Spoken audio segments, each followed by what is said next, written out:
Okay, we are live this morning. I want to first welcome the Prince Hall family and welcome all of our guests and all of our viewers today to our virtual town hall on the subject of 21st century police reform. Uh, First off, to introduce our guests, I would like to introduce you all to our most worshipful Grand Master, the Honorable Emmanuel J. Stanley. Thank you, Terrence. Good morning and welcome to the viewing and listening audience. We thank you for joining us in this important discussion on police reform in the 21st century. I am pleased to have a dynamic group of panelists who have a track record of addressing a number of challenges facing our society and who are on the front lines for progress and positive change.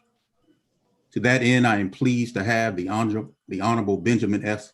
Cardin, the senior senator representing the great state of Maryland.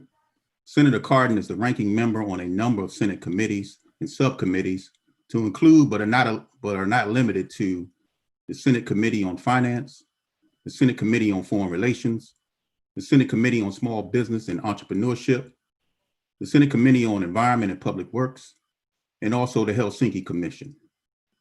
Moreover, he is not new to the efforts to reform policing and to correct a broken system that underserves our communities. He is the author and sponsor of 2 bills which specifically address our topic, and I am confident that he will share their content as well as enlighten us on the current state of the U.S. Congress. We also have the Honorable Aisha Braveboy. She's a former state delegate for Maryland's 25th Legislative District, and she is the current state's attorney for Prince George's County, Maryland.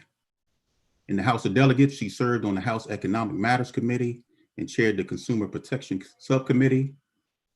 She was the chair of the Maryland Legislative Black Caucus and a member of Maryland's Women's Caucus. Her reputation is cemented in the community. The citizens have confidence in her, which is why she secured 98.7% of the vote to obtain her current position. She is a woman of integrity. She lives up to her agency's mission statement, which is to seek justice for all through firm, fair, and consistent prosecutions with the highest level of integrity and professionalism. Next, we have the president of the NAACP Maryland State Conference, the Honorable Willie Flowers, who is also dual-hatted as the president of the Howard County NAACP chapter. He's a champion for the people and their civil rights. Mr. Flowers is known throughout the state as a voice who has long since been calling for change and the necessity to revisit police training in urban and suburban communities. Earlier this year, he wrote in the Afro the following: "There's clearly a need to revisit police training, even in suburban areas. It is apparent that there is a need for implicit bias training, an understanding of restorative practice in street policing, the development of the skill of embracing community policing in suburban communities, and clearly there's a disconnect between police and the neighborhoods they are supposed to serve well. Training on new policies and best practices need to be implemented and should be prioritized by law enforcement leadership. The community and the police need to collaborate on restoring trust and to redefine the role of the police." Not only has he made his own statement, I'm sure that he will speak to the national NAACP's initiative and their document, which is Pathways to Police Reform and Community Mobilization Toolkit. Soon to join us will be the president and CEO of the Greater Baltimore Urban League, the Honorable Tiffany Majors. She had a conflict. She'll be joining us momentarily. She leads the Baltimore chapter of the Historic Urban League, which has served as a safe haven for marginalized communities, which helps them to receive needed educational and job training. Ms. Majors, recently in a Afro newspaper, it was stated that she is beautiful, educated, and altruistic. Tiffany Majors has spent her life dedicating her time and efforts to serving the forgotten and unprivileged in Maryland. Over a span of 2 decades, Ms. Majors continues to focus her attention to the many trials that plague the Black community. Challenges such as housing, employment, healthcare, and the penal system are on the agenda, and she refuses to back down. As president and CEO of the Greater Baltimore Urban League, Majors has led the charge in the battle to create a more equitable tomorrow. And as soon as she joins us, I'm sure she will enlighten us not only to her efforts in the city of Baltimore, but also to address the national 10-point plan, which has been put forth by the Honorable Mark Muriel, who is the president of the National Urban League. With that, I will turn it back over to you, Terrence, and we can get started. Yes, sir. Most worshipful sir. Thank you for those introductions. I would like to go around to our guests so that they can have some opening comments. We'll begin with Senator Ben Cardin. Good morning to you. Well, Terrence, first of all, thank you very much, most worshipful Grandmaster. Thank you for your leadership. We appreciate this opportunity. It's great to be here. Aisha Braveboy, the great work that she's doing in Prince George's County. Willie Flowers, a dear friend. We've worked on many issues together. So you have a distinguished group here to talk about policing. Yesterday was a good day in the House of Representatives, a great day in the House of Representatives, with the Justice and Policing Act was passed. That provides major change in policing in America and holding those police officers who violate the trust accountable for their actions. But it was a sad week in that the United States Senate, under the leadership of Mitch McConnell, decided that it would go a partisan route to try to check a box rather than get something done. And the bill that they brought to the floor, I was proud to vote against it and to stop it, along with all of the major groups supporting reform in policing. And let me tell you why. Let me tell you why we would not allow this charade to go forward in the United States Senate. The bill they brought to the floor was a partisan bill. It didn't deal with the fundamental systemic problems that we have in law enforcement in our country. We've seen way too many examples of the George Floyds, the Freddie Grays, those who've lost their life as a result of police violating the trust. So the bill they brought to the floor did not include key elements of the Justice and Policing Act. The Justice and Policing Act includes legislation that I filed that would end discriminatory racial and religious profiling. That needs to end in America. It's still present. Police are still targeting minority communities for special types of surveillance. This needs to end. It causes loss of life. It causes waste of resources, and it turns neighborhoods against police working together. We saw that in the Freddie Gray example, what happened, and we know that this type of practice needs to end. We know about the talk. That has to end in America. The bill they brought to the Senate floor did not include another bill that I filed, the Law Enforcement Integrity and Trust Act, to make sure that we have national standards for what is proper action by law enforcement. We end the chokehold once and for all, that we have standards on the use of force so that we require police officers to be measured in the way that they respond to circumstances rather than using deadly force as they have used way, way too often. Body cameras for police is required, national data so that we can know when a police officer has violated the trust, so that if that person tries to get a job in another jurisdiction, they can get that information. That's not included in the bill that was brought to the Senate floor. No-knock warrants were not included in the bill that was brought to the Senate floor. It was basically a bill that did very little so that the Senate Republicans could say they had done something. We're not going to let that happen. It's time for fundamental change in this country. We know that we need to deal with this in policing. That's the topic today. But make no mistake about it. Related subjects of discrimination in this country and lack of justice, you could go to healthcare, you could go to wealth and economics, you could go to housing. We need to make a firm commitment that America truly will be a country of equal opportunity for all communities and all individuals. And that's what this is about. And this fight, we're not going to give up. We see so many protests in this country. Look at who's protesting, a diversified group of Americans. We all get it. And it's beyond our shores. We see global engagement on this issue because they know America needs to be the leader on social justice. And we need to change fundamentally the way that our police departments are organized. Thank you, Senator Cardin. And with that, we will go to the Honorable Aisha Braveboy for her opening remarks. Thank you so much for having me, and most worshipful Grand Master, it is an honor and privilege for you to allow me to have this forum. And Terrence, thank you so much for moderating. My good friend, Senator Ben Cardin, thank you for always speaking to truth. And because oftentimes it is a rubber stamp that people are looking to say, I've checked the box. And we have to hold everyone accountable. And of course, to my good friend, Willie Flowers, who I've known for a long time, your leadership over the NAACP is extraordinary. And we're going to do great work, especially in Annapolis this year. I know that we have a lot of work to do around legislation to improve our criminal justice system here. But what I will say, and I'll be brief because I know you all have a lot of questions for us.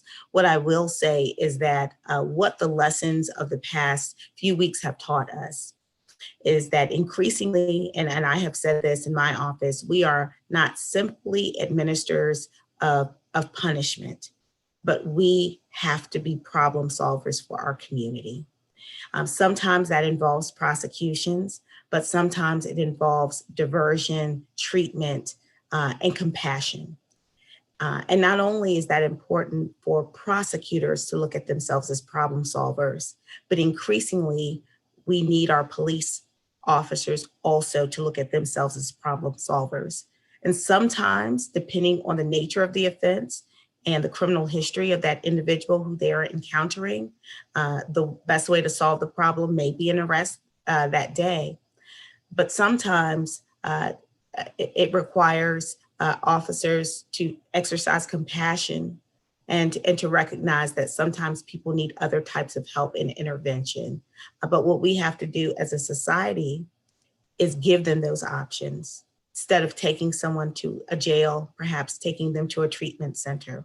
If they're homeless, instead of taking them to jail because they've trespassed or they've committed a fourth-degree burglary, which is breaking into an unoccupied space. And oftentimes homeless people do that to have a warm place to sleep at night. Instead of taking them to jail, maybe they could take them to either a shelter or a safe housing location.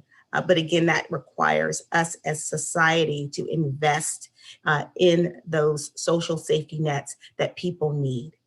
And so I'm excited about this conversation because I think it'll move us in a better direction, but we must put in place humanity back in both policing and in prosecution. I think we'll have better interactions with civilians, and I think that the community will ultimately be safer.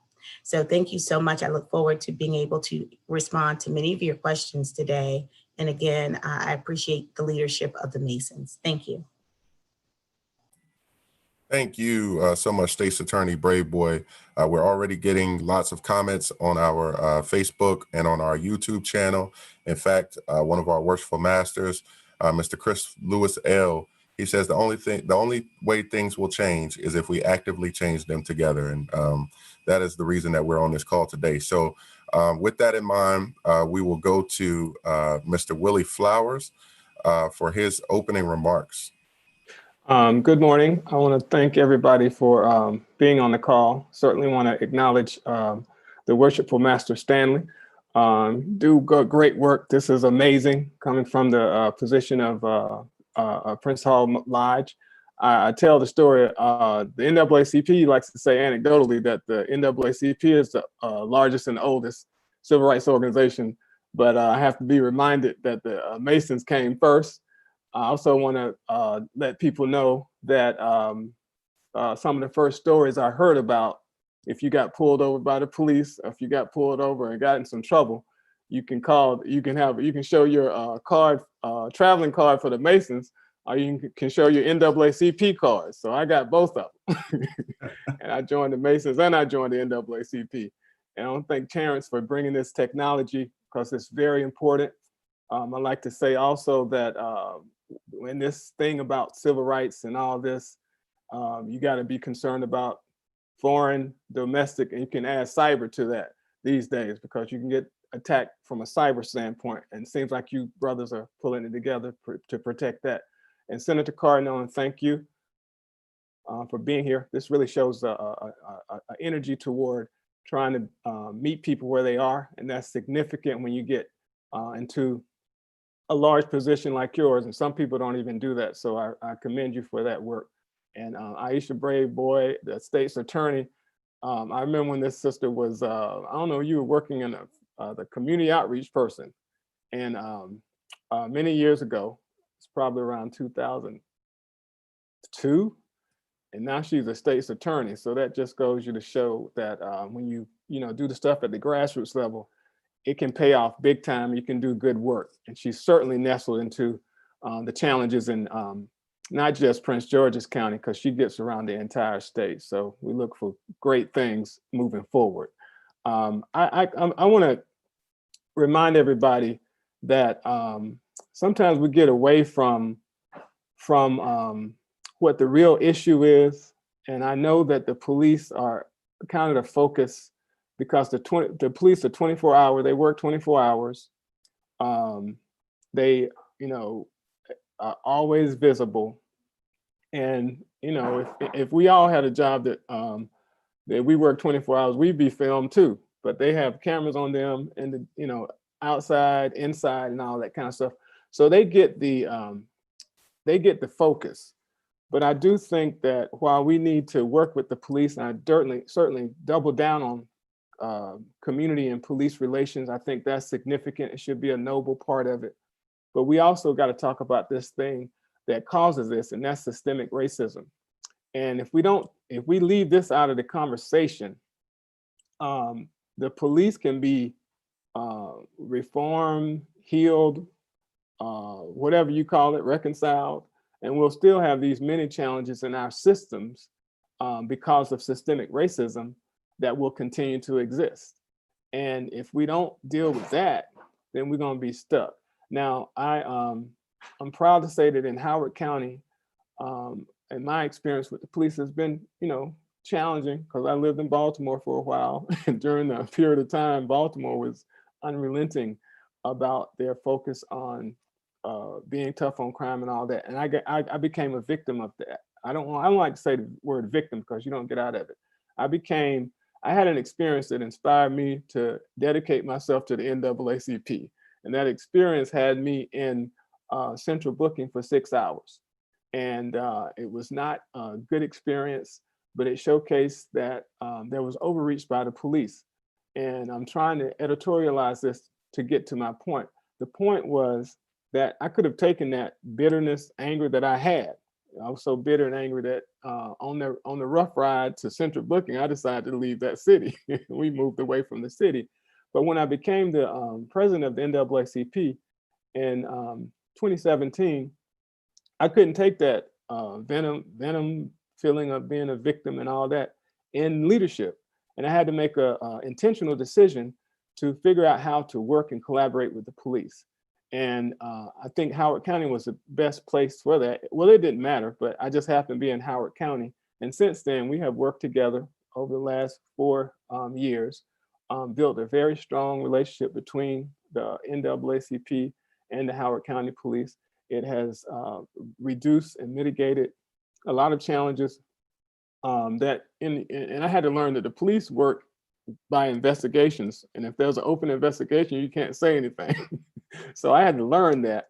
But the point is that there were many things mitigated that could have been explosive in crisis situations, but because we were working together, they didn't happen. In addition to that, we do an annual flag football game with the police, which creates opportunity for you to connect. We perform something called the 22 a day push-up challenge that started out talking about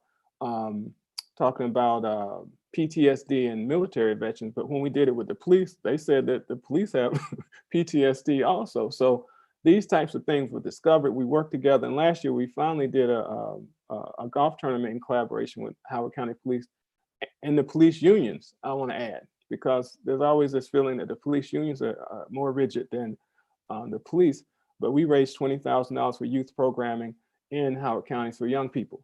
And I lay all that out to say that I think that that's the beginning point for us.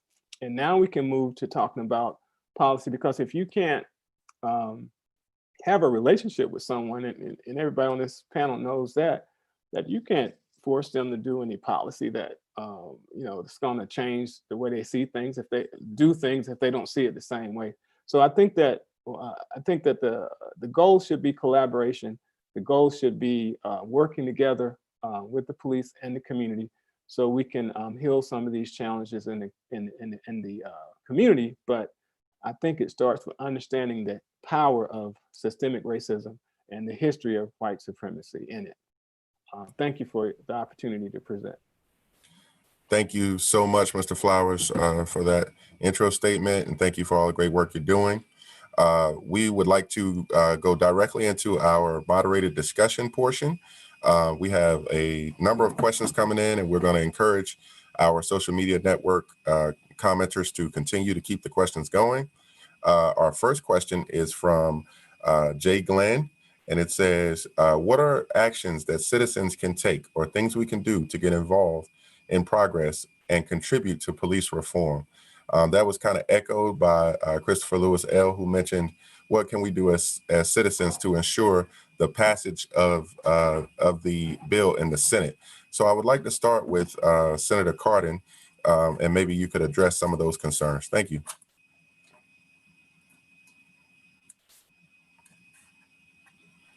Well, it's a great question. We hear that question frequently. So let me tell you, stay involved, stay focused on the issue.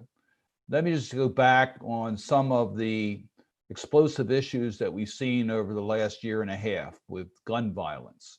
And we saw students engaged, and we saw the citizens engaged, and we thought we were going to get major gun safety legislation passed. But then the headlines changed. There was a news story, and we went on to do something different than that. We have to recognize that the current leadership of the United States Senate under Leader McConnell will bury these issues if he can. But if the public outrage is sufficient, he cannot do that because his members will insist that these issues be brought up for action. So we need to sustain the type of community involvement that we've seen all over this country after the George Floyd tragic murder. We got to make sure that we continue this focus and say, no, we're not going to end the debate now and go on to another subject. We're going to keep this before us. Willie Flowers is absolutely right. It's systemic racism that has caused the issue. The policing is part of that problem. We could go beyond that, but we have a chance right now to make a fundamental change in policing in this country.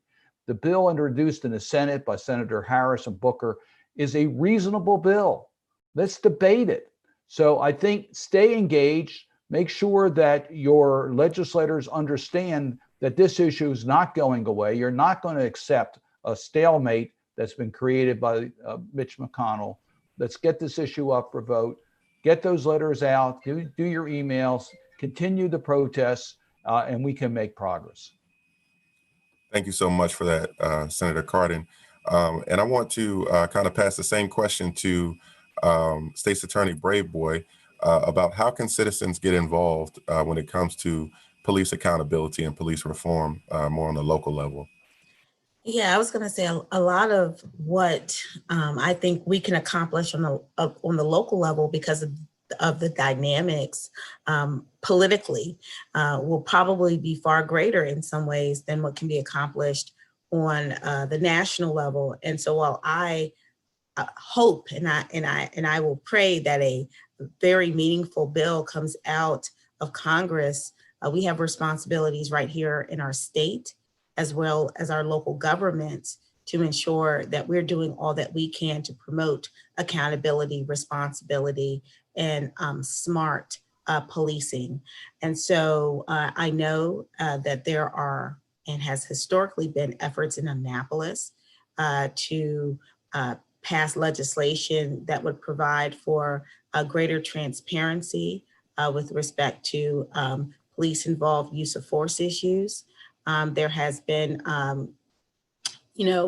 efforts to restrict certain types of policing, like certain types of tactics used by law enforcement, include up to and including the type of equipment they can purchase. And so there's a lot of work being done right now at the state level. Our speaker, our first African-American female speaker, Adrienne Jones, put together a work group on policing reform. And they are going to be making some proposals to the General Assembly. So listening in on those discussions and also participating and commenting on those discussions are important, but also looking at what your local governments may also be doing.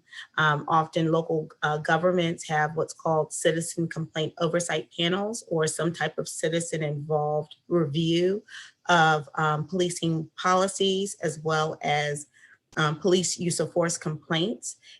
Giving those civilian review boards more power, more authority, more ability to investigate.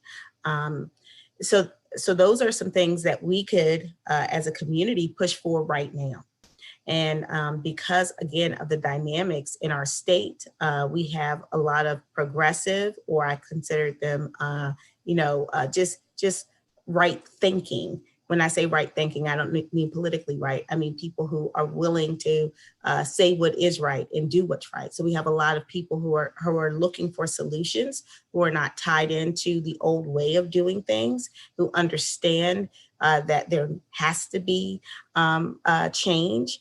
And in fact, it would be, I think, important to even engage with your local police department and your police unions, because they are supposed to be serving, you. They're here to serve you. And the truth is, they also understand that this is a new day and that things cannot and will not go back, and that policing will never be the same. It will never be the same, and certainly not in a state like Maryland.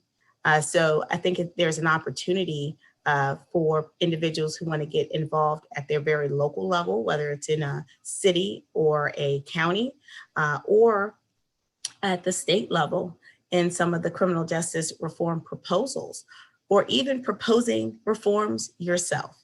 I think oftentimes we're waiting, and as citizens, sometimes you wait to see what your local elected official might propose, but the truth is they are there to serve you. And you have to also provide ideas of what you think would be a better best practices in terms of policing your communities. So there's a lot of opportunity right now, and I think we can make a lot of progress here in Maryland. Thank you so much, State's Attorney. And while we're on that subject, I want to go to our most worshipful Grand Master and discuss, how Prince Hall Masons can get involved and remain involved. Well, thank you, Terrence. I think it's important for Prince Hall Masons, as well as the Eastern Stars, to be actively involved in your communities. The first thing you can do is vote, not just in presidential elections. You need to participate in every election that takes place within your municipality, your city, or within the state. It's important to pay attention to who's on the ballot. Not just during the presidential election, but understand who the mayors are. These are the ones who recommend police chiefs for their city, which affects how communities are policed. We need to pay attention to who is running for state's attorney. What is their record for prosecutions and how they deal with the various crimes that are brought before them. Are they serving the needs of the community? And if not, perhaps a change is needed. We also need to pay attention to the judges. Very often judges are on the ballot and they go uncontested. No one wants to be a judge for some reason, but I recommend that we encourage our children to go to law school, as you did, and our state's attorney, Brave Boy, become members of the bar, and then place your name in ballot to be a judge so you can affect the outcome of some of these trials. So that's what I say, be involved. Be involved. It's more than just going to the ballot box, but afterwards, then you have to stay engaged and understand what the problems are and reach out to those who you have elected. They must be held accountable. Many of them have platforms and promises that they make to the citizens, but who is checking them on that? And that's up to us to pay attention to what they ran on, what we believed in, which sparked us to support them in their effort to hold whatever office that they wanted to achieve. So we must stay engaged. And that is something that historically in our communities, we do not. We elect a person and then we leave them on their own. So not only must we hold them accountable, we must also support them when they're doing a great job. Thank you, Most Worshipful Grand Master. And on that note, I want to go back to Senator Cardin with some questions that we have. We have some more broad questions. So first, we want to start with, are you in support of banning racial profiling tactics within police departments? We know you've done lots of work, over the years on this, and we just want to hear, some of your stances when it comes to that. Thank you. Well, thanks for the question. The answer is absolutely. I'm for banning all forms of discriminatory profiling, including racial profiling. I've introduced legislation now for the last 3 or 4 Congresses to do this. I am the lead sponsor in the United States Senate on national legislation that would ban discriminatory profiling, not just at the federal level, but at the federal, state, local, and auxiliary police, so that any individual that's under the authority of any police could not use discriminatory profiling. Let me just define that. If you have individual identifiers on a particular crime, you can use that. But when you target a neighborhood, you target a community because it's an African American community or a Muslim community, that is discriminatory policing, and that must end. The legislation I've introduced allows for private action to enforce that. It requires training. It requires statistical information so that we know how law enforcement, how police departments are going about their surveillance, how they're going about their traffic stops, how they're going about their daily business to make sure that they're not doing discriminatory profiling. So I am absolutely against profiling. It has caused communities to not work with police. We saw that in Sandtown with Freddie Gray when I talked to the leaders of that community. The community leaders in Sandtown want their community to be safe, but they felt if they work with police, it would end up being worse than better for their community. So profiling is again, it's wasting resources. It doesn't keep communities safer, and it can be deadly. Thank you, Senator. So a question for the NAACP for Mr. Flowers. The NAACP has a long history of battling for justice through the court systems. How is the NAACP prepared to engage in the legal fight to end structural and societal racism? And how can other organizations partner? How can individuals volunteer and or donate? So just a series of questions for you, Mr. Flowers. That's like a softball question. So join the NAACP, donate to the NAACP, and get involved in the programming. Regardless of your county, there's a branch in 24 counties. We're in every county except Garrett. And we're trying to change that. Again, it's important to us. Everything mentioned here is important. At the top level, you got to worry about the federal stuff. You certainly got to worry about the state stuff. But all of this starts in the community. We say that the police and the fire and all these guys are the first responders. Well, the first responders are the people in the communities. Those community leaders, those grandmamas, all these people are the folks. And if we stay in touch with all of these individuals who are the first line of defense, the first line of support, the first line of concern, that's what makes our community. And the NAACP is made up of all those people. We're not a sophisticated a corporate organization. We are a volunteer grassroots organization. And all of these issues starts at the grassroots level. And you can be a part of it. Nothing that we've talked about, racial profiling, and I think 1996 presidential debate is an example. I'm sorry, I take that back. That was a 2000 presidential debate. If anybody remembers that Democratic debate, the number one issue was racial profiling in the Democratic primary because of issues that happened in New Jersey. Our candidate in the Democratic general election did not win. And when we got into what happened with 9/11, we basically legalized racial profiling because of 9/11.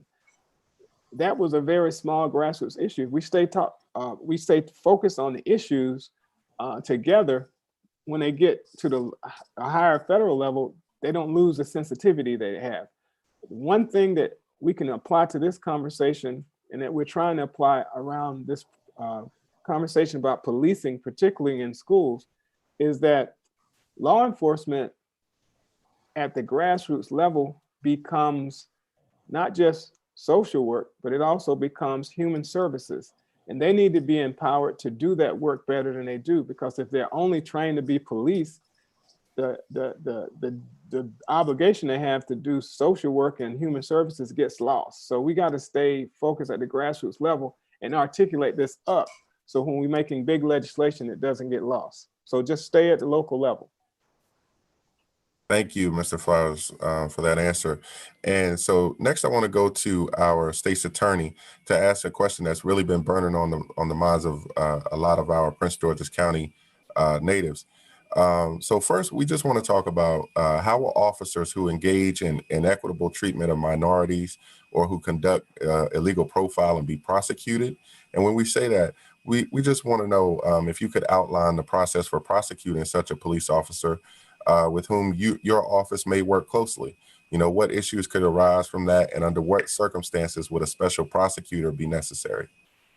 Well, let me just say in my office, everyone's very clear. There's one set of rules that apply to everyone, and no one's above the law, period. And so we prosecute police officers. We do so effectively. And it is my responsibility to protect everyone in this community, including those who are unfairly brutalized by police officers. And I take that role very seriously. With respect to our relationship with the police department, certainly we partner as we investigate cases and as we try to hold individuals accountable for their actions in our community. But while we have a working relationship, my responsibility is to hold them accountable too. And they understand that. And I'm in the best position to do it. And I tell you why. Because when I see cases where I believe that the police have exercised poor judgment and have arrested or overcharged residents here in the community, we oftentimes dismiss those charges.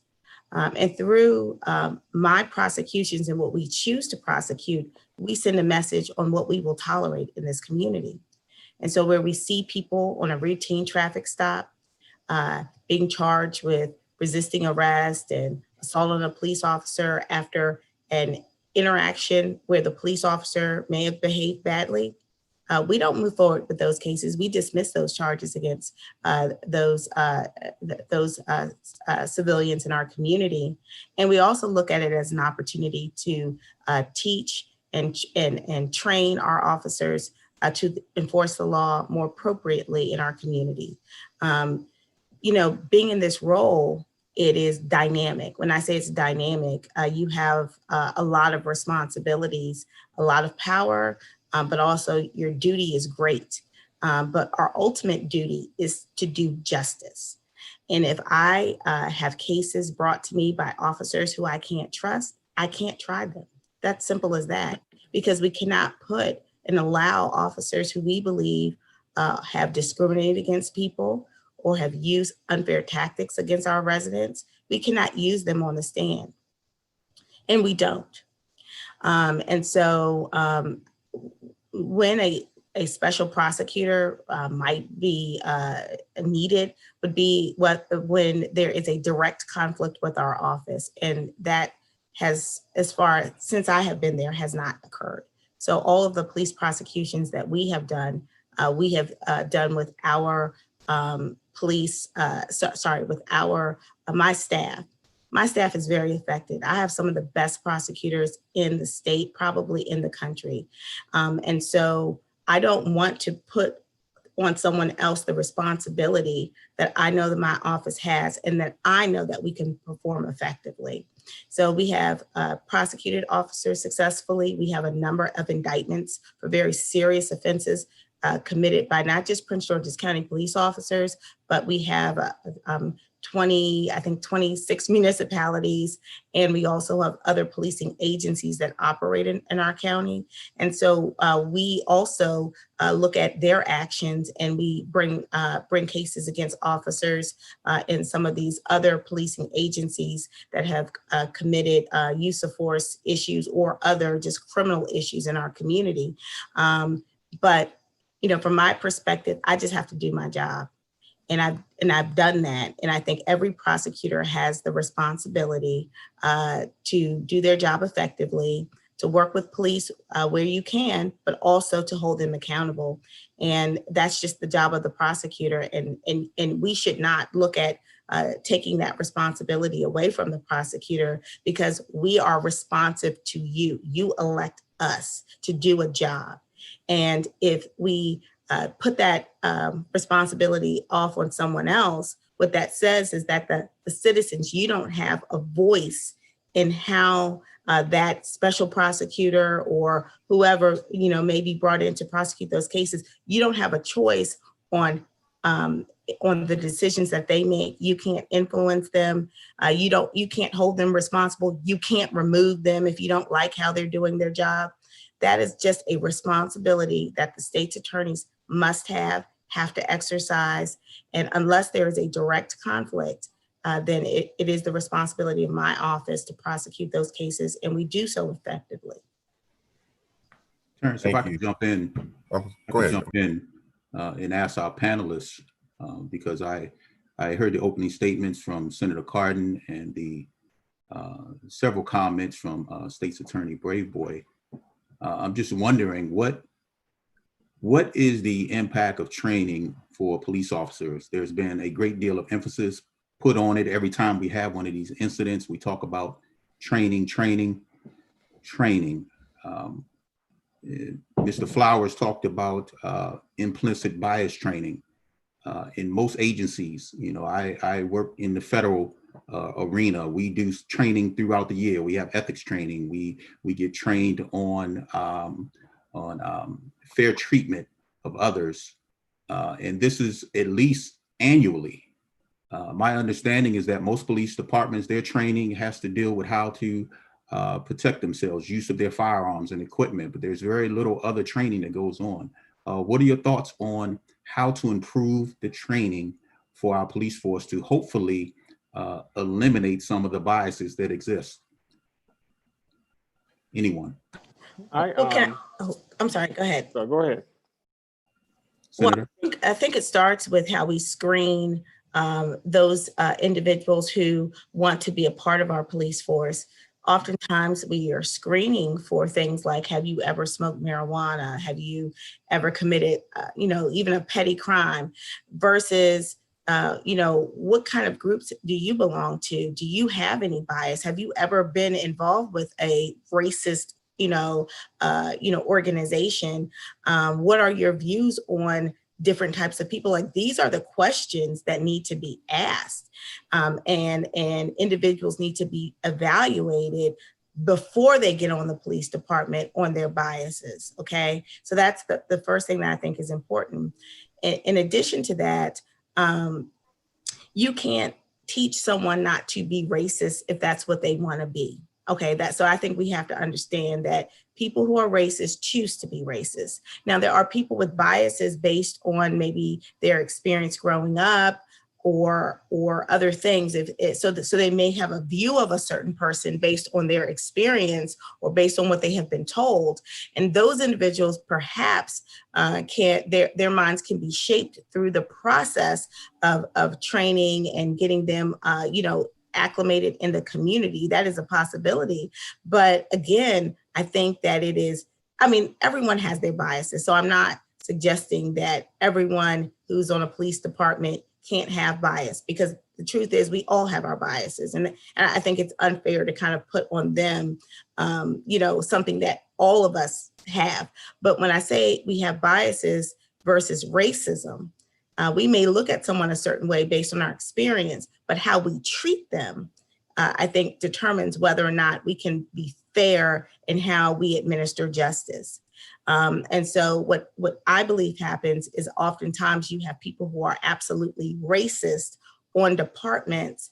They have no interest or capacity to want to treat people fairly, but they get to move up through the ranks because they are able to pass the test. They make the arrest, they perform well, but again, they are not serving our communities appropriately. So screening out people is extremely important. And then the training is critical. Oftentimes you get that intensive training when you're in the police academy, but when you go out on the street, it's a whole different ball game, and you're not consistently, even though they have in-service, the in-service training is not as intensive as the training that officers get when they initially join the department, which is understandable. But the problem is they don't have those encounters until after they go through their training academy, and then they have encounters on the street. And then they may not have the ability, the capacity, the understanding on how to address people on the street. And so they need additional training. So we are proposing, we've sent a letter to our county executive as well as copying our police department on a very comprehensive training that our office would like to give on constitutional policing, the 4th and 5th Amendment, use of force, and then also talk through to them what we don't accept in terms of charging when police overcharge people and why, so that they understand what the expectation of the state's attorney's office is going to be, because ultimately they bring those cases to us. We decide whether or not we're going to try those cases, and where we see officers who have, we may believe, exercise, racism or bias or unfair treatment, we don't have to try those cases, and we don't. We have dismissed several cases where we believe, the civilian, for one reason or another, was not treated appropriately. Their constitutional rights may have been violated, or the officer may have been unprofessional. And so there's no way we want to support officers acting in a way that's unprofessional. And we do that by sending messages through what we accept for prosecution and what we don't. Thank you. Thank you. Senator, is training being addressed in the Senate bill? Yes, we do. The Senate bill does not address training. The Justice and Policing Act does address training. And let me just underscore this point. I think State's Attorney Brayboy is absolutely correct. It starts with screening, making sure that the individuals that are being that apply to become police officers have the background and do not have factors that would make it difficult for them to use this power fairly. So it starts with screening. Then you need to have standards. You need to have clear standards of what you expect a police officer to do. These are professionals applying for a professional position. So there has to be clear standards on the use of force. There's got to be clear standards on how policing is done from the point of view of investigatory work, so that they understand what discriminatory profiling is all about. There's got to be standards as to how they go about stopping individuals for traffic stops. And then there's got to be, as part of training, not just how you deal with those circumstances from the point of view of best practices by law enforcement, but you need to be out in the community as part of training. So you understand the sensitivity that communities of color have in regards to law enforcement, so that you're sensitized to that before you go into a community, and I think it was the state's attorney also mentioned, you need to understand how to de-escalate a circumstance. That needs to be very clear as part of training. You have to understand that sometimes law enforcement get involved in issues that really shouldn't be law enforcement. It should be health officials taking care of the circumstances, or housing officials, or it shouldn't be someone with a badge. So you need to know how you back off and get the right services into a community to avoid a conflict situation. That's all part of adequate training. And then lastly, you need to have data. You need to know what's going on. You need to be able to evaluate as to whether that police officer is following the training, following the standards, and if not, there's got to be accountability. Thank you for those answers. Now, we have another question for the senator. This one comes from Worshipful Master Ed White from Universal Lodge in Annapolis, where we just had an outstanding Juneteenth march. Worshipful Master White says, Senator Cardin, I acknowledge that it is great that the House has passed what appears to be an effective police reform bill, but multiple sources are now reporting that the bill lacks bipartisan consensus. Do you feel the House and Senate are likely to negotiate an effective police reform bill prior to the presidential election? Well, it's a great question. I hope we do. In my heart, I recognize that this is an opportunity to make a fundamental change. The American people want us to do it. So from a political point of view, it's what we should do. From a policy point of view, it's what we should be doing. The international community is looking at us to see how the leader in democracy and human rights respond to the current circumstances. So I hope that will allow the bipartisan product to come forward. In the Senate, we operate best when we work across party line to get things done. And I know there's a lot of outreach being done right now by not only my office, not only by me, but by Senator Harris and Senator Booker and others who are trying to find that coalition that will bring a bill to the floor. But I must tell you, that's how my heart feels. But looking at the experiences that we've had in this Congress with Leader McConnell, looking at how many bills, bipartisan bills, have passed the House of Representatives and have died in the legislative graveyard of the United States Senate, since one person decides what is brought to the floor, and that's Mitch McConnell, the Republican leader. Unless we continue the public outrage, unless we continue to keep focused on this issue, I'm afraid that Leader McConnell will try to delay this until after the elections. I think we need to make it clear that's unacceptable, that we need to take advantage of the momentum we have right now, and we need to pass meaningful reform. It should be bipartisan. I agree with that. It's not going to be written by one party, but I think if we get together, we can pass a meaningful bill. Senator, I know Terrence wants to move on. He's moderating. Thank you for that response. The average citizen, especially in minority communities, are quite confused by what's going on in the Congress. There have been multitude of videos, even since the George Floyd murder, that have surfaced. And just yesterday, coming out of Wilmington, North Carolina, we had a situation where 3 officers were fired for their racism. This appears to be, in the minority community, to be a state of emergency. And so we don't understand the politics associated with the delays. A lack of action means that there will be more deaths without accountability. Those who don't live in Senator McConnell's state have obviously no influence on him.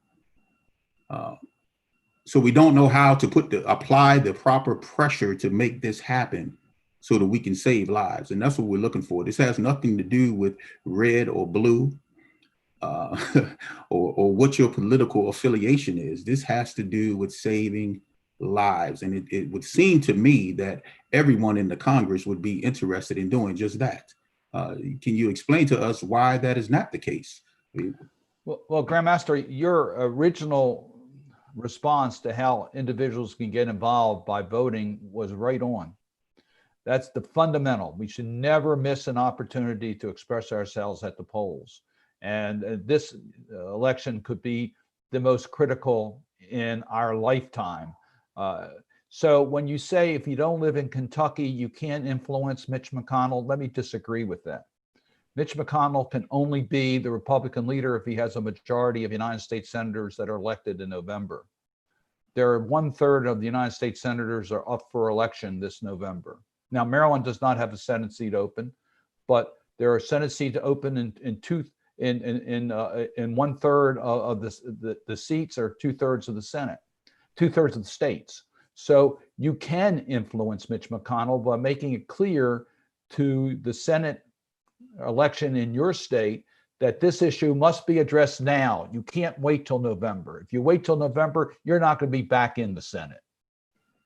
Get on and get this done. So there are at least a dozen states that have Republican incumbents or open seats where this is a very, very much a key issue where we can make progress and we can get it done. So we're hoping over the next 2 weeks, we're going to be in session this week, and then we're off for the July 4 recess. We hope when we come back, there'll be pressure that will have mounted that from his Republican colleagues that will demand that this bill come up. And let me just make this final point.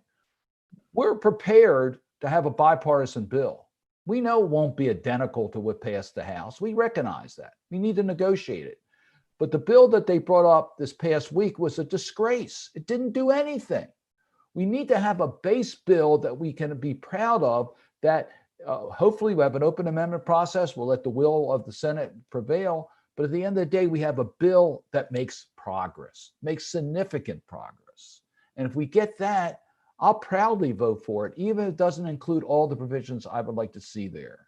So that's what we're trying to get the political focus on. And quite frankly, our partner groups, the groups for civil rights, the NAACP, all those groups are with us in this strategy, because we don't want this opportunity to pass without meaningful reform. Thank you. Thank you, Senator. And I got word that Mr. Flowers wanted to chime in on training, police training. Well, I mean, the training, I think, is important. The discussion about screening is extremely important. One thing I learned about Howard County's structure is that you have to have some level of college. I think you have to have at least an associate's on your way to an associate's to be a part of that police district. And I think that's kind of part of the screening process. I'm not saying that education is the only way, because you obviously can hire people who are not just racist. Some people are just bullies. And I think that should be a part of the training too. If you have some, we know these people, if you've ever played sports, you ever done anything in groups, those people show their face very early. And when they identify that they're going to be racist, they're going to be xenophobic, they're going to be homophobic. And some people just don't like fat people. I have a challenge with people who smoke. That's a bias. But you have to train people that those things have to be de-escalated in you, so that you can do what you're supposed to do as a person who is paid by the public to administer justice. Thank you.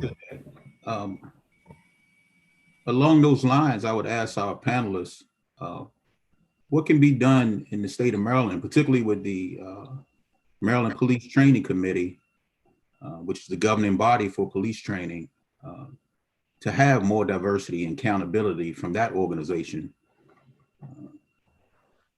I think it's already been said. I think this model, I mean, the model of the, I guess they used to call them officer friendly, but the SROs are an example. I think that one piece of what the school resource officers do is that they're consistently with, just like the teachers, they're with the students all the time. So they play a significant role in mentoring and guiding. I think they can be people who can direct young people toward a career in law enforcement. And quite frankly, there's nothing wrong with a noble career. I don't, again, I guess I don't follow the notion that all police are bad, just like I don't follow the notion that the military is bad or anything else. I follow the notion that an individual who has the right purpose in their mind, if they're guided and trained, they can be superb members of any system. And in this case, in the discussion about police, I think that police are the best people to recruit other police officers, and good police officers can inspire the future of law enforcement. And that's kind of something that should be focused on, and let the cream rise to the top. Thank you. And we want to pause just for a moment because we have now on the line Ms. Tiffany Majors, who's the president and CEO of the Greater Baltimore Urban League. Ms. Majors, are you there? Yes, I'm here. Thank you. Hi, and thank you so much for joining us. I know your schedule has been busy. So let me start with the question that I already posed to Mr. Flowers. The Urban League has a long history of fighting for legal justice and just equal justice through the courts and otherwise. What are some ways that an average citizen or a member of the Prince Hall family could get involved with you guys? And could we volunteer? Could we donate? What are some things we could do to get involved with the Urban League? Oh, absolutely. Please. We love support. 90% of our work is run through volunteers and our sponsorship donations. You can reach us by logging on to our website, which is gbul.org. And you can log on there. You can become a member there. We have 2 different auxiliaries, which is our guild, and that's for members that are 41 and over. And then our young professionals, which is also known as GBLA, Greater Baltimore Leadership Association, and they are 40 and under. And both auxiliaries support our organization. As you know, Greater Baltimore Urban League, we provide hands-on direct services, and we provide services to the youth in our Saturday Leadership Program, which is college and career readiness.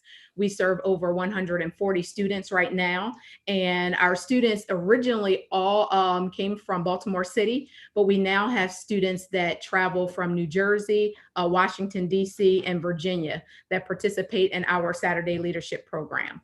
And that's a program where students, 140 show up on one Saturday per month, and we meet at a different college where they will sit with the admissions director and a panel of students that will discuss their matriculation into the college life, financial literacy, as well as sexual orientation, classes, careers, and choosing your courses. We usually attend 10 different schools every year, and they're a different school. If it's a HBCU, we meet with a panel of students. If it's a PWI, then we ask that we can have a mixed panel, preferably students that look like our students. Our students come from Baltimore City schools. They come from Boys Latin, Calvert Hall, Howard County, as well as Washington, D.C., and we also have a parent university at the same time. So when the students are there at the college, their parents are there as well. And we have, in a different area, a parent university where we will meet with the parents and discuss financial literacy, the admissions process, journaling, essay, and so forth. As far as our other programs, we are entering into a commitment next month with Truist, who is, BB&T and SunTrust, where we will provide a workforce development program for the reentry population. As you're aware, with this COVID, we have a lot of individuals that are being early released from prison. And unfortunately, they're released without the resources and tools to become successful and sustain that. So we are beginning a partnership with Truist to begin a workforce development program that targets or specializes in services for the reentry population. That will be here in Baltimore City, and preferably Prince George's County and Hagerstown, where the prison population is migrating and have no place to go. Partnering also with transitional housing for those citizens that are returning. And our last program is we also have a workforce development program in the school system, Baltimore City school system. Our last program is our Haysbert Center, where we support small businesses. And right now we have a partnership with Lendistry and Goldman Sachs, where we are ensuring that these small businesses are getting this second pot of money. As you know, the CARES Act and PPP, when the initial money came out, including ourselves at the Urban League, we were not approved for the first level of funding. That went to a lot of huge corporations, many of them federally on stock trade, multi-billion-dollar agencies received that funding. They since returned a lot of that funding. So right now there's still about $120 billion left for small businesses. Unfortunately, all of this money we could not get. Now it's opening and they're changing, different law. That Urban League was very implemented some of these policies, as well as the police reform that was presented to Congress just last week. But we are working with small businesses to get them approved for the PPP loan. We have thus had 3 people in the last week be approved for PPP. So we would like to work with small businesses in supporting them on one-on-one consulting to sustain their business and receive this PPP for them to continue on during these dual pandemics of racial inequality, as well as this pandemic of COVID. Thank you so much. And thank you for joining us on behalf of the Prince Hall family. We're delighted to have you.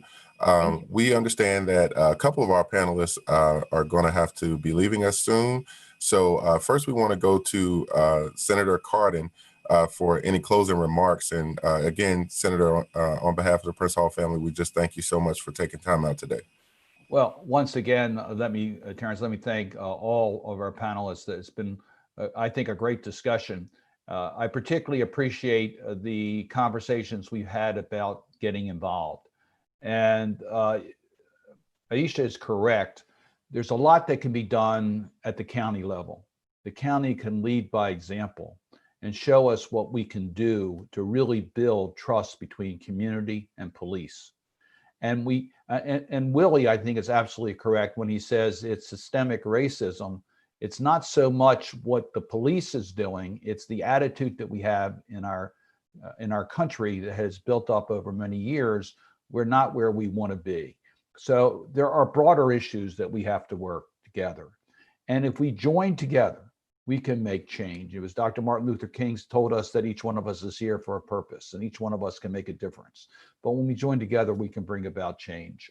So I think the opportunity now is for fundamental change in policing in this country, to establish clear standards for how law enforcement needs to deal with communities, and that there needs to be clear understanding that profiling, discriminatory profiling, can have no place, that police are going to be held to a standard of accountability if they cross the line, that we're going to have the data and information so we can evaluate how policing is done, that we as a nation are going to end a lot of the abusive practices, including the excessive use of force, including the chokehold, including no-knock warrants, that we need to then fundamentally change our criminal justice system because it's discriminated against minority communities. Look at who's in our prisons, and we know that we need to continue down this path of reform. But together we can make that change. So I just want to thank you for giving us an opportunity to have this type of discussion. I urge everyone who's on this call to say, look, we can make a difference. Let's stay focused on this and let's get the job. Let's continue down this path of justice. Thank you so much, Senator. Along those same lines, I want to go to State's Attorney Braveboy. We have a question that basically revolves around videoing the police and the legality of that. That's something that our Grandmaster really hit on in his speech at the Juneteenth event. He mentioned how with the George Floyd situation, we may not even be aware of it, were it not for the young lady who was courageous enough to stand there with the video tape. So we just want to know, what is the legality of that? What should we do, in the event that we are witnessing something of that nature? Yes, I would say absolutely. You have the right to videotape. Absolutely. What you don't have the right to do, and what I don't suggest doing, is interfering with the police operation that is occurring at the time. So while you have absolutely every right, and I encourage people to videotape interactions that they see, because you never know when that interaction may escalate and there may be questions on the appropriate use of force. And oftentimes you only have the civilian's word against the police officer if that police officer does not have body cam, or if there's no surveillance cameras in the area. So that video being taped by the civilian may be the only evidence that our office can evaluate to determine whether or not charges are appropriate. So absolutely, we want individuals to videotape, but we definitely want to make sure that they stand in a place that is safe, that's a safe distance away from the police activity, because we don't want them to be accused of interfering with police activity, and for their own personal safety. But I encourage it. I think it's a good thing. I think it's a smart thing. And you're right, we would not be where we are today. The reforms that are being contemplated at the national level, that we're looking at here at the state level, and even at many localities are looking at, would not have occurred but for a civilian pulling out their cell phone and videotaping. Thank you so much. And another thing that we wanted to follow up on was the Grandmaster's question regarding the Maryland Police Training Commission. As we understand it, that commission is a very powerful commission, because it can make a determination as to whether one can become a police officer or not. And as we understand it, a lot of their practices, may not have the cultural competence, or they may not look at things in a racial equity lens. So what are some things that we can do to impact change, or maybe review that organization and their policies? Yeah, I think we definitely need to review their standards and probably modernize them. Again, as I mentioned at the outset, policing, and in my case, in prosecution, we have to look at ourselves as problem solvers and not simply as enforcers and punishers. Because when you do that, you actually engage, I think, better with the public, because you are not looking at how many arrests you have. You're looking at how did you make a difference for the community, and even for that individual that you may have to engage with. But that has to be a part of training. Civility has to be a part of training. How you approach a civilian, how that officer approaches a civilian can really dictate how that encounter goes. Now, are there some civilians who, even if you encounter them and you approach them in a professional way, will they, escalate a situation? That happens. So I'm not saying that all civilians are perfect, but what we have seen too much of are routine stops, routine interactions, where because of the way that the officer approaches a civilian, that the interaction starts out negative, often escalates, and turns into a situation where the civilian is charged criminally. And that is what we have to prevent. That's what we have to work against. So ensuring that everyone understands that stats and quotas cannot exist and should not exist, whether it is something that is written into departmental policy or something that is just understood, meaning a culture that says, I need stats, I need arrests, I need the prosecutor to prosecute X number of cases because I want convictions on my cases. That attitude cannot and should not exist in a civil justice system. And so that starts, I believe, as a mandate to me of how that officer is trained, what is acceptable, and what is the culture of those departments. And we do need to change the culture, because oftentimes there is a culture of, I want to move up. And in order to move up, I feel like I need to have a certain number of arrests. I have to show that I'm active, I'm doing something. And that unfortunately puts them in a really bad position when they are interfacing with civilians who may need a different type of approach. And so the training academy is important. I think we need to really look at that.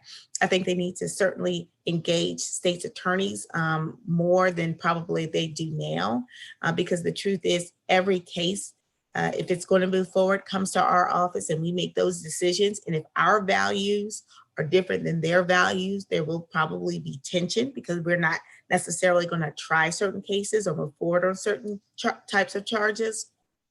So I think it's best that everyone understands what a civil policing requires, and so that I think interactions on our streets would be better.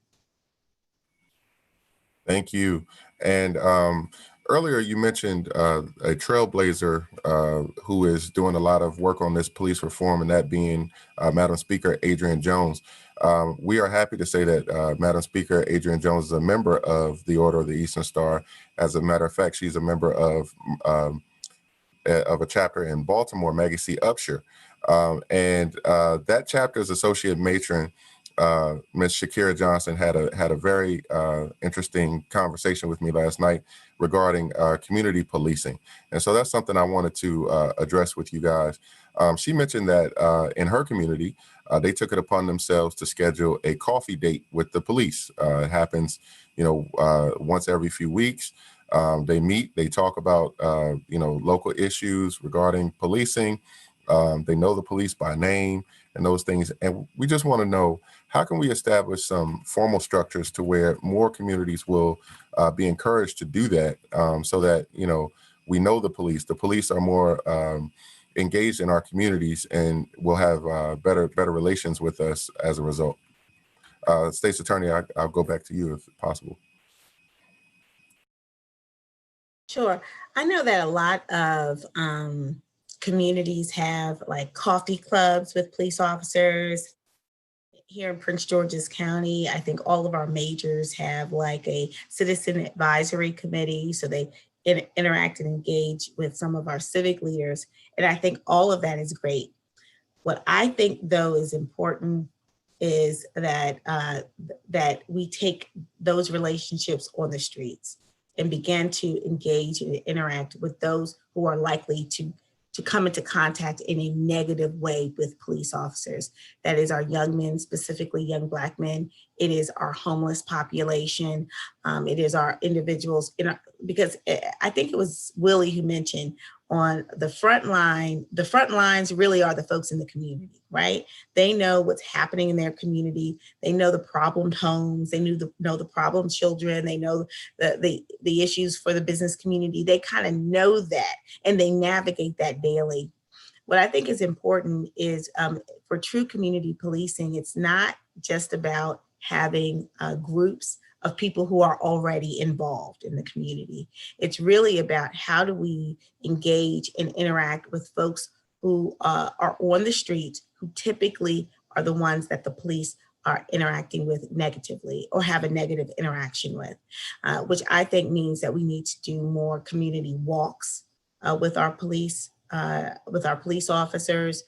We need to engage and address people who they would otherwise only be addressing if they were a suspect or someone who they wanted to detain. But instead of that day, that being the goal, because they got a call, that they have an opportunity to engage and interact with that individual on the street, talking to them, asking them a little bit about themselves, letting them know that, look, I don't look at you only as a threat.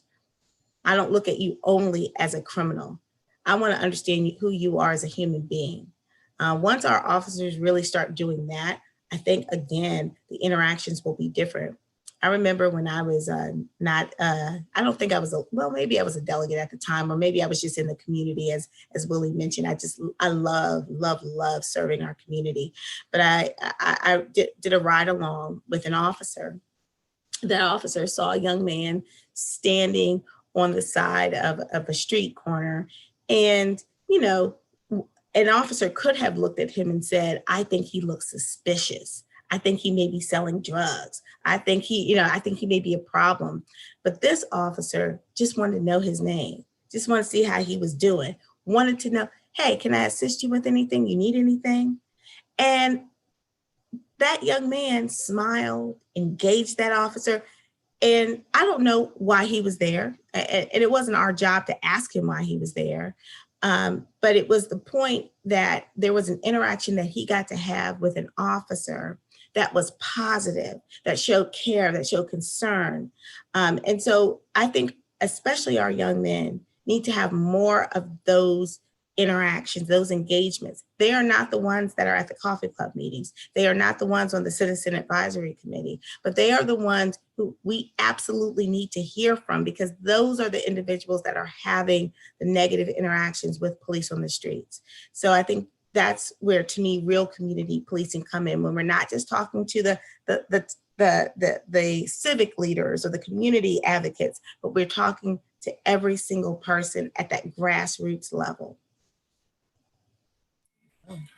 Okay, thank you so much. And this one, I want to go to our community leaders, the NAACP and the Urban League. I just want to know you guys' stance on the popular term of defund the police. We know that, on its face, it sounds as though, you want to diminish the value of the police. However, that may not be, exactly what it means. I just want to hear, we can start with Mr. Flowers, kind of your opinion on that subject of defunding the police. Well, I think that the notion of, I think there's been some confusion about that term, and I don't think that the goal is to take money away from the police. I think the conversations that talk about the value of looking at the social determinants of health and all the breakdowns in social determinants of health in communities, and using some of that money to heal those social determinants of health, whether it's education, job opportunities, or whatever. There are many of those that have pitfalls that cause crime. But more importantly, I don't think we just need to talk about defunding the police. If we're going to be provocative with these terms, we need to start talking about defunding an entire criminal justice system, because the criminal justice system is what was empowered with the crime bill. And that goes from the prosecutors to the judges, the jails.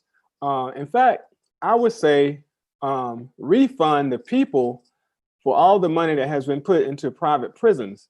And when we start talking about that, it'll put everything into where it needs to be in the total context. So when we start talking about the details and the billions, trillions that have been made from the prison industrial complex, and that's the end, on down to the prosecutors who are given everything that they need to try a simple drug charge. So a child, a 15-year-old, can get 20 years. We need to look at the whole scope. I reinforce that it's not all about the police. It's about the entire system of racism that has been a significant part of this country. And the crime bill is something to look at. If we're gonna talk about defunding, let's talk about the refund that you get from the trillions now that we get every day from the we pay to these the prison industrial complex. Thank you. And we want to go kind of on the same subject with Ms. Majors about defunding the police. Hi, I totally agree with Willie wholeheartedly. However, I do think that there is a necessity to defund the police. Not specifically. I think there's the need to reallocate funds. There is a ton of officers that their base salary is $56,000, but their take-home salary is $157,000. Triple what their base salary is. So I am 1,000% for defunding the police, because I think those funds need to be allocated for different entities that can support our communities. If we think think back to the definition or the purpose of police, we are well aware that police were formed as slave catchers. And they're resorting back to that same type of behavior. For me, when you defund the police and you reallocate funds, then you put funds where they need to go. We have several police officers that are called to domestic situations. I think those type of situations can be reallocated where you work with an entity that has experience and specific training in domestic violence. When you have a situation where there's a mental health issue, we don't have another person killed because the police cannot identify that there's a mental crisis taking place, where we need to have individuals from chronic BCAR, someone from a crisis intervention, to come and support that situation. We have Karens and Connors, or Kevin, I don't know what they call them. But when you have those type of calls, when Karen calls because someone has pissed her off in the parking lot, those are situations that can be de-escalated from individuals that are trained in that area. Our police are very much inequipped to do a lot of the work they're doing. A lot of times you may see a police officer sitting because they saw a baby in the street.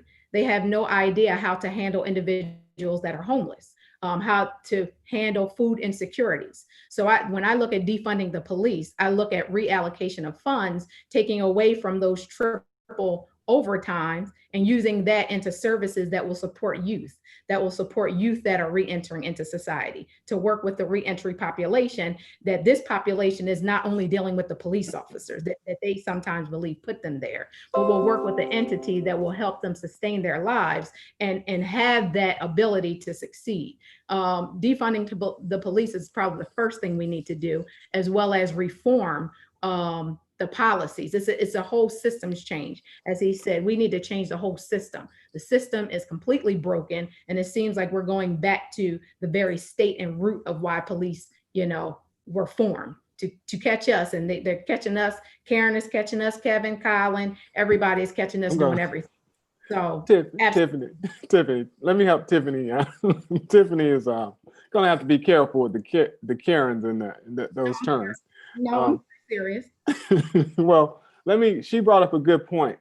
I'm a runner, and I manage 2 races. One is in the city, in Baltimore City, and one is Howard County. I had to stop doing the one in the city because it's a 5K race. It might take us an hour and a half to do the race, maybe. And I had to pay $8,000 in police overtime to host that race. And because of that, I had to stop doing it because, you start off in the hole, right? The race in Howard County, I don't have to pay anything at all. I think it's the same case in Baltimore County, and it's probably the same situation in Prince George's County. But to her point that police, I guess they have to be incentivized to make money, and they wait for these opportunities to make money, but the policy is there for them to do it. So I don't blame the police for wanting to get opportunities to make, as she said, $100,000 on a $50,000 base pay. It's the policies, and there's nothing that comes back. Our goal was to market health and fitness in the community and raise money for our organization.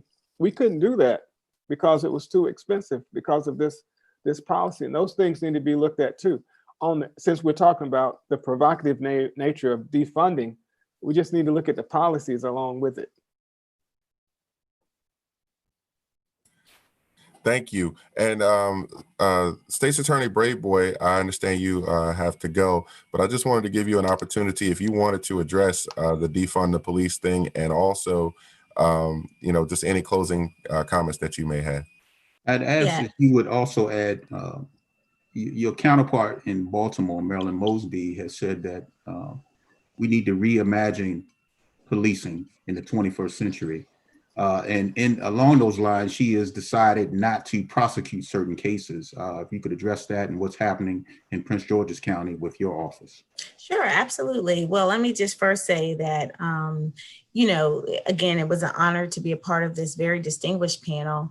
With respect to the defund the police movement, which I think really is about reallocating funds that our taxpayers provide to us in a way that is most effective in our communities, that makes a lot of sense, the reallocation part of it. And as I started the conversation earlier, police and prosecutors, and we had already started this in our office, we see ourselves as problem solvers, not merely administrators of justice and punishment.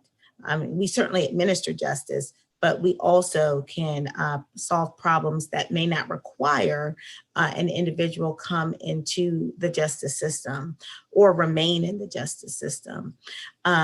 Similarly, police have to also see themselves that way. They have to see themselves as problem solvers, where arrest is maybe a response, appropriate response to certain interactions, but in other interactions, it may be, getting that person the help that they need, which would then require the community to be able to have certain services that are needed, like mental health services, like addiction services, like educational services and job training services and mentoring programs and other what I call a real social safety net that is needed in our communities. And so funding that traditionally have gone to potentially overtime or other type of policing activities could be redirected, especially if our system of justice is about only really focusing on holding those, accountable criminally that are committing the more serious crimes in our community, and not criminalizing people because of their addictions, because of their status as a homeless person, because of mental health issues and other factors. And if we began to look at our system of justice in that way, and players like me, the prosecutor, and also the police department believe that they have resources that they can access in the community to assist people who they engage with, I think we would all be in a better place. Most officers will tell you they are not necessarily interested in arresting everyone, but they have very few options because they're often called by business owners, by community members who are upset about something occurring in their community. So they are being brought to situations where people want oftentimes some type of justice or some type of punishment to happen to that individual. That's often what they're called. And so their response is oftentimes to detain the person or to arrest that person. And they don't have that option right now. If there's someone who is homeless, they don't take them to a homeless shelter, but maybe that's what we should be able to do for that individual. If we know someone has a mental health issue, oftentimes it's the police responding, and maybe we need to have a mobile, and this is what I'm proposing here in Prince George's County, a mobile mental health crisis team that can also respond to those situations, so that we're not escalating people who are in crisis, but that we are giving them the support that they need to de-escalate whatever that situation is. And then we can direct them to the appropriate care provider. Like that is that's the hard work that we need to do. That's where we need to invest our resources. But that is not simply the police, because the police have very limited jurisdiction. They have very limited resources. They only have the resources that the county governments give them. Okay, so everything that they get is because the county has determined that the taxpayer money should be used in this way. If we begin to say, police, we understand that you have a job to do. We want you to keep our streets safe, but we are also providing some other options for you so that arrest and charging are not the only options for certain types of offenses, then that to me is a much better scenario to put that officer in. Now, with respect to our office and what we do, yes, we have decided, and we work with our police department, and we let them know when we are not prosecuting certain types of cases. So certainly our minor, marijuana possession cases, we don't prosecute anymore.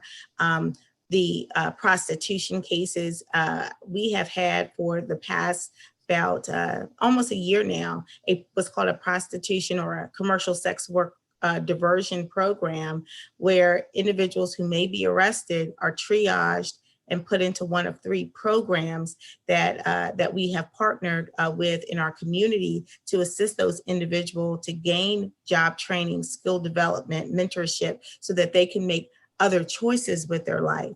Similarly, we're in the process of developing a homeless diversion program. Again, those who are charged with, 4th degree burglaries, which again is breaking into an unoccupied space, and trespassing. Oftentimes those individuals are homeless or have other issues. And so instead of charging them and prosecuting them, it makes more sense to, again, triage them and put them into programs that can assist and take care of their social, emotional, and financial needs, so that we don't see them over and over again in our criminal justice system.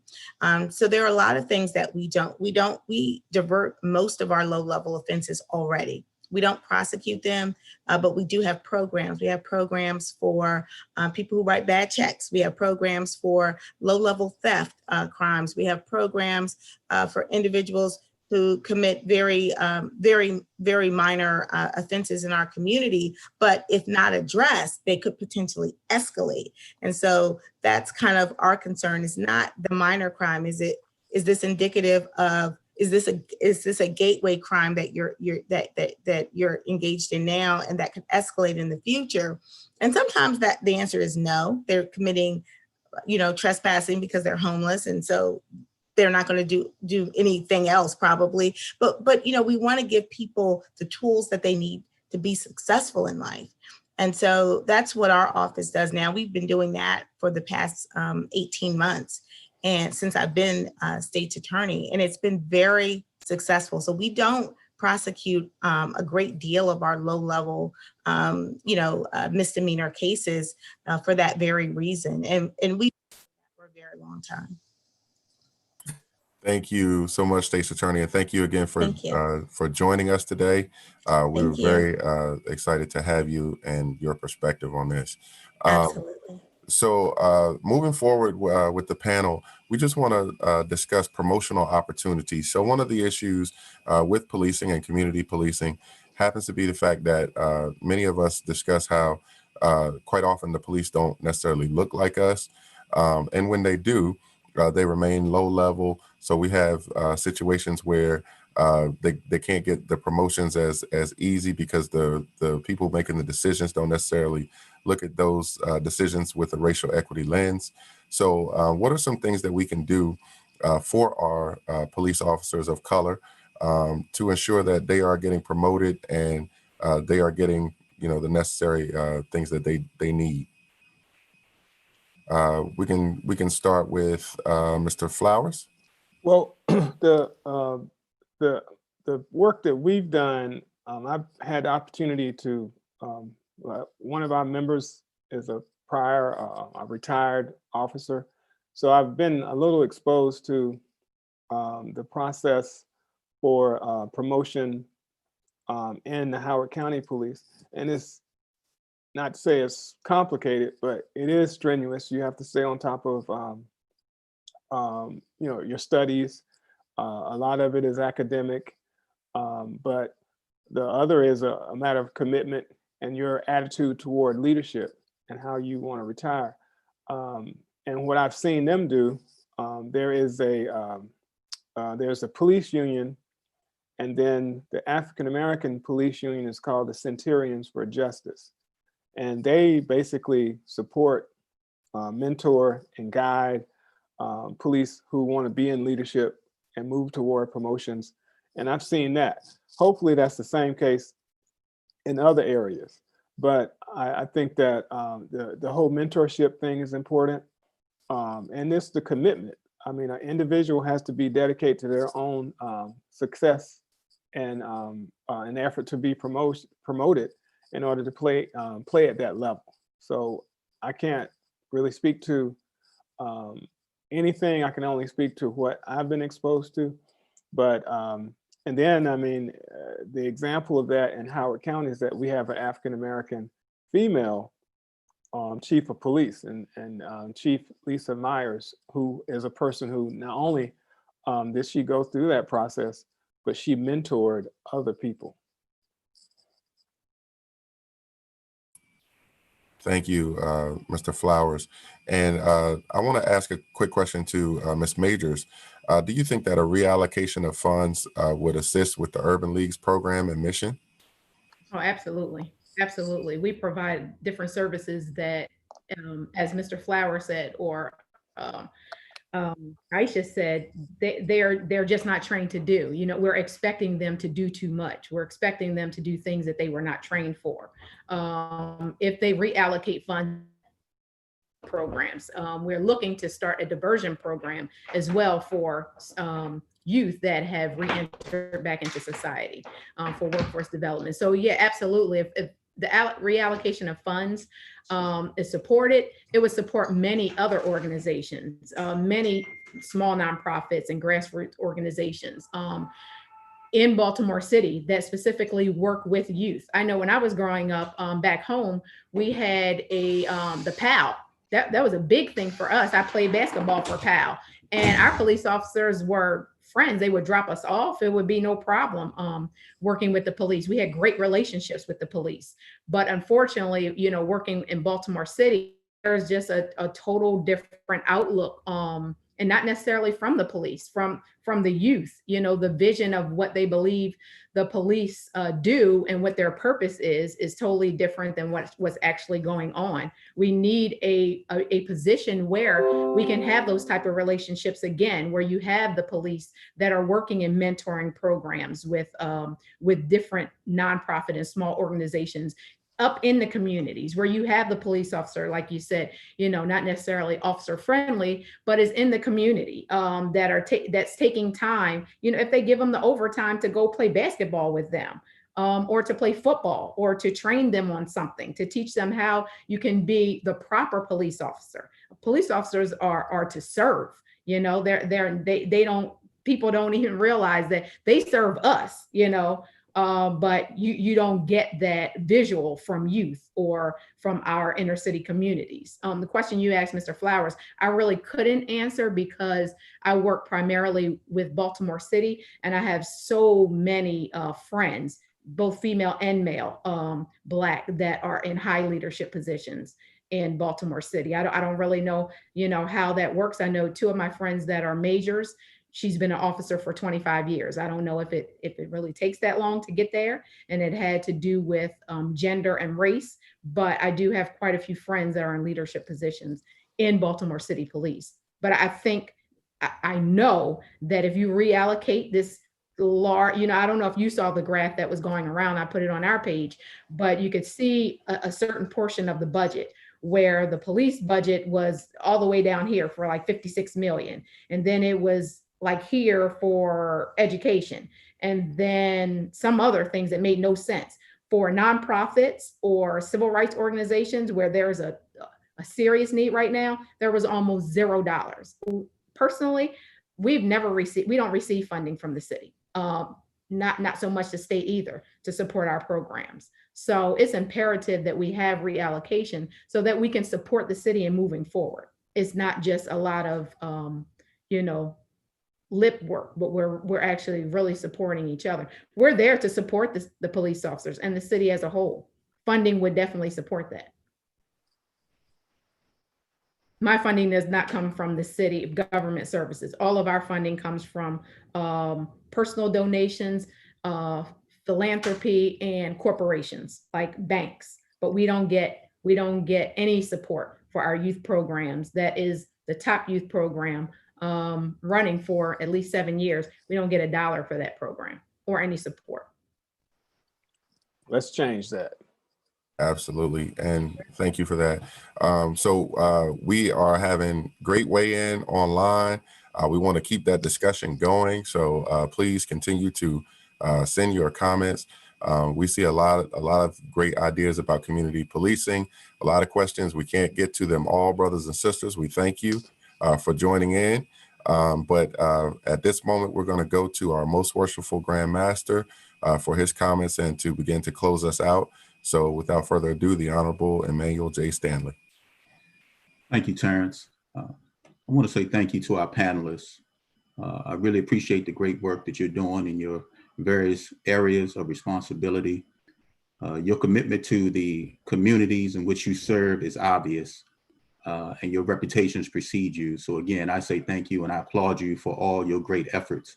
I know that oftentimes you don't get the well-deserved pat on the back, but your efforts are appreciated and you are making great differences and changes within our community. So thank you, thank you, thank you. I want to speak to what Willie talked about in his opening statements. We have an issue in this nation that we have yet to address adequately. At no time has the US Congress come together for both houses to formally apologize for the immoral actions associated with slavery. At no time has a US president stood before the nation and apologized to 40 million people who are descendants of those who survived the Middle Passage and then had to endure all of the ills associated with slavery. We must have that conversation as a nation. I predict that during this election cycle that there will be a blue wave, and undoubtedly, if the Democrats are able to take control of the Senate as well as the White House, there will be some changes. Unfortunately, Senator Cardin is not on, still on this forum, but I would say to him that what was normal is no longer acceptable. The lip service, the substandard passage of laws, the changings of policies which barely address the true issues at hand is unacceptable. And I think that the nation is showing us that. The protests will continue, not only in the United States, but across the world. And the truth be told, it all stems back to white supremacy. And you can name that in every one of the major nations on this earth. They all benefited from that immoral practice. It has been stated in many news sources over the last 6 to 8 weeks that the recent stimulus bills represented the greatest redistribution of wealth in this nation's history. I beg to differ. From 1619, from when the first slaves came to the shores of Virginia, until 1863 with the passing of the Emancipation Proclamation, and then 100 years after that of Jim Crow, redlining, and other discriminatory practice in this nation, represents 400 years of redistribution of wealth to a people. In 1860, the slave trades were estimated to be $3 billion that the slave traders made in profit. You multiply that by 400 years. I think that when the Democrats take over, God willing, that there will be true legislation that comes forward. We have to talk about reparations. We have to talk about equaling the playing field. To our white friends, I would say that whenever there's an injustice, you're able to go to the courts and you are made whole, not just by prosecuting someone and placing them behind bars, but you are made whole financially. There's been no economic justice for the African American. We've been marginalized for far too long. So I say to my brothers and sisters, go to the polls, but go to the polls with a purpose this time. Understand your role to cast a ballot for the candidate of your choice, but then to hold them accountable to do what it is that you want them to do. Ms. Major said that the police work for us. The entire government works for us. They are to do what it is that we want. but only if we assert ourselves. We have to stand in the gap. It is unfair for us in this generation to allow this to go on another day. I don't want my children or my children's children dealing with issues that should have been addressed hundreds of years ago. So we have a responsibility today, right now, to reach out to those who we have empowered and tell them what it is that we want. And we must do so boldly. Contrary to popular belief, we do not have to make the president feel good in order for him to sign legislation. We do not have to make the governor feel good in order for him to sign legislation, nor any of our elected officials. Their job is not for us to make them feel good. Their job is to make us feel good if they want to retain their positions. We have to recognize our power. We have to understand that with that power comes great responsibility. That means that we must show up at the polls, but we must go to city council meetings. We must go to county council meetings. We must be at school superintendent meetings. We have to be there consistently. We have to support organizations like the Urban League and the NAACP, but not only with our time and our talents, but with our treasures. We have to sow a seed into these organizations if we are to improve. And lastly, we have to work collaboratively. We cannot have different agendas. They should all coincide with one goal and one initiative, and that's to raise our people. So I'm calling upon all Masons and all Eastern Stars. I'm calling upon all those who have been marginalized and undervalued to stand up and to take notice, to take interest of what's going on. We have been blessed during this pandemic. You may not understand what I'm saying. We don't have the distraction of sports. We don't have the distractions that normally keep us from focusing on what is of value. If you don't want your child or your friend's child or that neighbor who you don't even know child to be impacted by police brutality, you have to pay attention to everything that's going on. And so I'm urging you to get serious. Our people depend on you.